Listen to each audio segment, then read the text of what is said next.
Bismillah, alhamdulillah, wassalatu wassalam ala rasulillah. Chers frères, chères sœurs, Allah subhanahu wa ta'ala nous montre plusieurs signes avec lesquels il nous prévient, il nous avertit avant le jour du jugement. Et parmi ces signes, l'extrême chaleur. En effet, l'extrême chaleur est un rappel, est un aperçu de la chaleur de l'enfer. Le prophète alayhi salatu salam dit dans un hadith authentique فَإِنَّ شِدَّةَ الْحَرِّ مِنْ فَيْحِ جَهَنَّمَ. Certes, la forte chaleur est une émanation de l'enfer. Et le prophète alayhi salatu salam dit dans un autre hadith اشتكت النار إلى ربها فقالت ربي أكل بعضي بعضا فأذن لها بنفسين نفس في الشتاء ونفس في الصيف فأشد ما تجدون في الحر وأشد ما تجدون من الزمهرير. Le prophète alayhi salatu salam dit dans un hadith authentique, vous les trouverez tous en bas dans les commentaires, il dit l'enfer s'est plaint auprès de son Seigneur et a dit Seigneur, mes parties se dévorent les unes les autres. Alors il lui a permis deux souffles, un souffle en hiver et un souffle en été. C'est ce que vous trouvez comme chaleur la plus intense et comme froid le plus intense. Donc regardez, cette chaleur-là qu'on trouve l'été, elle a un rapport avec la chaleur de l'enfer. Et ce froid qu'on a en hiver, il a un rapport avec le froid de l'enfer qu'elle nous préserve. Car l'enfer et le paradis existent actuellement. Ils sont là présents. Et cette chaleur de l'enfer, elle a une émanation, elle a un rapport avec cette chaleur de l'été, et cette chaleur de l'été, elle a un rapport avec la chaleur de l'enfer. Encore pire, un autre hadith qui fait peur, le prophète alayhi salatu salam dit Narukum juz'un min sab'ina juz'an min nari jahannam. Votre feu de ce bas monde, votre feu est une partie de 70 parties du feu de Jahannam, du feu de l'enfer qu'Allah nous en préserve. Donc ce feu-là, rien qu'une allumette, rien qu'un feu d'ici, on ne peut pas tenir quelques secondes. Que dire le feu de l'enfer qui est 70 fois pire que ce feu-là et où ce n'est pas un doigt, c'est tout le corps qui sera plongé car il nous préserve. Donc regardez comment ça fait peur. Donc comme il dit le shir, rappelez-vous avec cette extrême chaleur de l'été dont on peut se préserver avec le climatiseur, le ventilateur, avec les habits, les casquettes, les chapeaux, en se mettant à l'ombre. Rappelez-vous avec cette chaleur, la chaleur de l'enfer. Et cette chaleur-là, on peut se protéger. Qu'on soit pieux ou vicieux, on peut se protéger avec le climatiseur, en se mettant à l'ombre, en se mettant à l'abri, avec un chapeau. Mais la chaleur de l'enfer, c'est qu'Allah qui peut t'en préserver. Comment? C'est avec l'obéissance et en s'écartant des péchés. Donc premièrement, avec l'obéissance, il faut obéir à Allah le plus possible. Et surtout, il y a quelques adorations qui peuvent plus que d'autres nous préserver de la chaleur de l'enfer. Lesquelles? Premièrement, la prière. Le prophète alayhi salatu salam dit Inna Allah harama alanna in ta'kula athar as-sujud. Allah subhanahu wa ta'ala a interdit au feu de brûler les endroits de la prosternation. Il y a 7 membres avec lesquels on se prosterne. Allah subhanahu wa ta'ala, si la personne musulmane rentre en enfer, les 7 endroits de la prosternation, ils ne seront pas touchés par le feu. Tellement la prière c'est sacré. Donc premièrement c'est la prière. Fais tes prières à l'heure dans la chaleur de l'été. Deuxièmement la sadaqa. Le prophète alayhi salatu salam dit craignez le feu, ne serait-ce qu'avec la moitié d'une date. Et dans un autre hadith, il dit certes, la sadaqa éteint la chaleur de la tombe. Dans la tombe, il n'y aura pas de climatiseur. Il n'y aura personne qui t'éteindra la chaleur. C'est que tes aumônes que tu faisais, ou les aumônes que tu as laissées, les sadaqa jaria, les puits ou autres que tu as laissés, qui t'éteindront ou qui t'enlèveront la chaleur de la tombe. Et aussi le prophète alayhi salatu salam, il dit dans un hadith explicite et clair, il dit As-sadaqatu tutfi'u al-khati'a kama yutfi'u al-ma'u an-nar. La sadaqa éteint le péché comme l'eau éteint le feu. Donc dans un hadith, le prophète alayhi salatu salam, il a comparé les péchés à un incendie, au feu. Parce que tu brûles. Au plus tu fais des péchés, au plus tu peux brûler sous terre ou en enfer. Et comme l'eau éteint le feu, la sadaqa, elle éteint le péché. Au plus tu fais des sadaqas, au plus ça va te préserver du châtiment de la tombe et du châtiment de l'enfer. Et les ulama, ils déduisent de ce hadith et autres hadiths que la meilleure des sadaqas, c'est l'eau. Donc, essaye de faire des puits. Essaye de donner de l'eau pendant la chaleur de l'été, même à des animaux, même à un oiseau, à un chien assoiffé, à un humain et à un musulman encore mieux.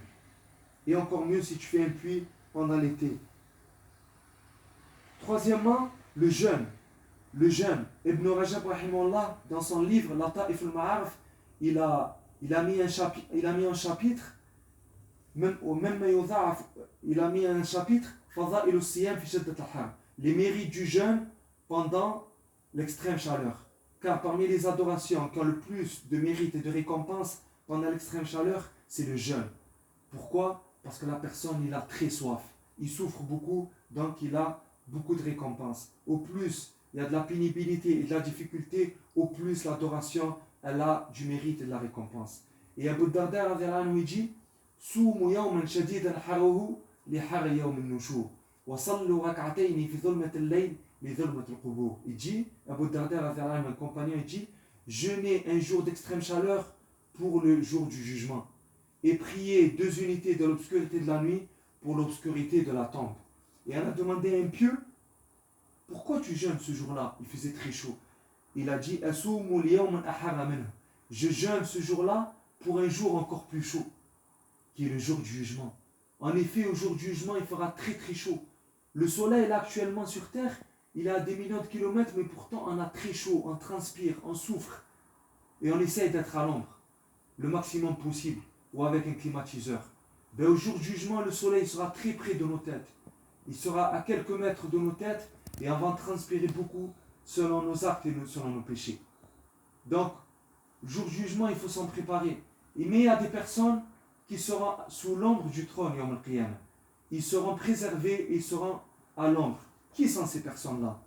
Donc, on va essayer de voir quels sont les actes qui nous permettent d'être à l'ombre le jour où les gens ils seront nus, pieds nus et sous le soleil qui sera très proche de leur tête. Ces personnes-là sont citées dans ce hadith où le prophète alayhi salatu wassalam dit: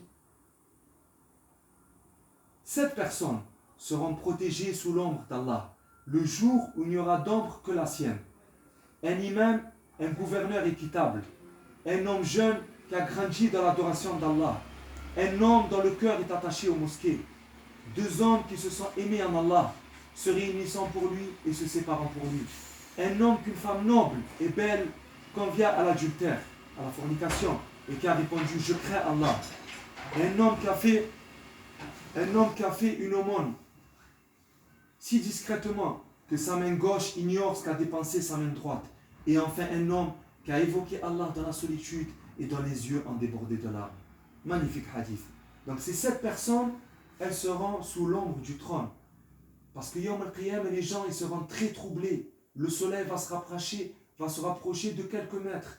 Ils vont transpirer, mais ils seront, eux, privilégiés. Donc pourquoi ils sont privilégiés et qu'est-ce qu'ils ont fait? Donc on a dit premièrement, le gouverneur juste. Deuxièmement, un jeune qui a grandi dans l'obéissance d'Allah. La jeunesse, c'est de la puberté jusqu'à 30 ou 33 ou 40 ans, selon des avis différents. Mais ça nous donne de l'espoir. Il faut continuer à grandir dans l'obéissance d'Allah. Pourquoi le jeûne? Parce que l'adoration de la jeunesse, elle est dure. Parce que quand tu es jeune, tu as la santé, tu as la force, tu as le temps libre, tu as le désir et la passion, ils sont à leur maximum. Mais malgré cela, la personne y combat tout cela, donc il a plus de mérite. Car c'est une règle que j'ai citée précédemment, au plus il y a des choses qui t'incitent au péché, au plus l'adoration est pénible et dure, au plus tu as de la récompense.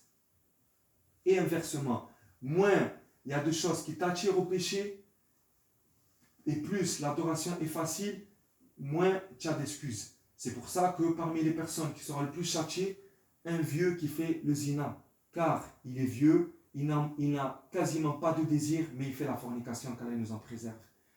Troisième personne, c'est un homme dont le cœur est attaché à la mosquée. Quatrième personne, c'est 2 hommes qui se sont aimés pour Allah, pas pour la dunya.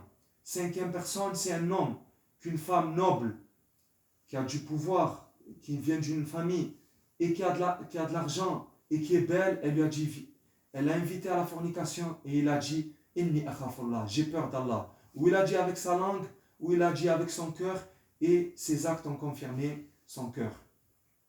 Sixième personne, une personne qui a caché son aumône, tellement caché que la main gauche ne sait pas ce qu'a donné la main droite.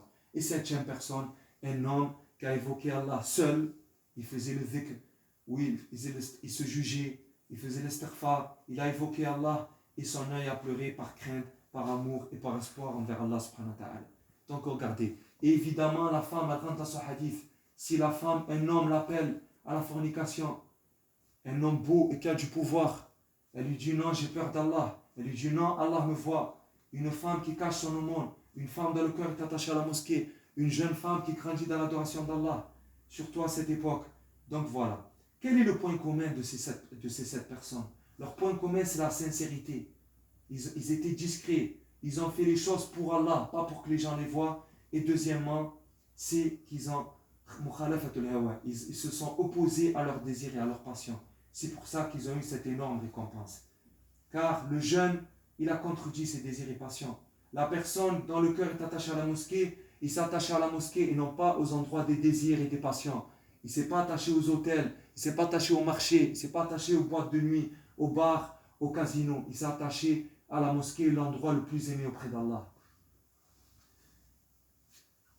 Donc, pour échapper à la chaleur de l'enfer, il faut augmenter l'obéissance à Allah, il faut pratiquer ses adorations en particulier et toute adoration en général. Et sachez que l'adoration en temps d'insouciance a la plus de mérite. L'été, les gens, ils sont insouciants. Ils sont dans le divertissement, dans l'amusement. Ils sont insouciants d'Allah et du jour dernier. Donc quand tu adores Allah l'été, tu as plus de mérite et plus de récompense aussi. Surtout maintenant, on est dans un mois sacré. Et le mois prochain, ça sera un mois sacré. Donc l'adoration a plus de mérite et le péché est encore plus grave. Et en parlant de péché, il faut se préserver de la chaleur de l'enfer. Car les péchés, il faut rentrer en enfer. Au plus tu en fais, au plus tu te rapproches de l'enfer. Et il y a des péchés à éviter, en particulier en cette période estivale. Le délaissement de la prière. Car délaisser la prière, c'est le plus grave des péchés après la mécréance. Ensuite, le zina. Car comme il dit l'imam Ahmed rahimahullah, le pire des péchés après le meurtre, c'est la fornication.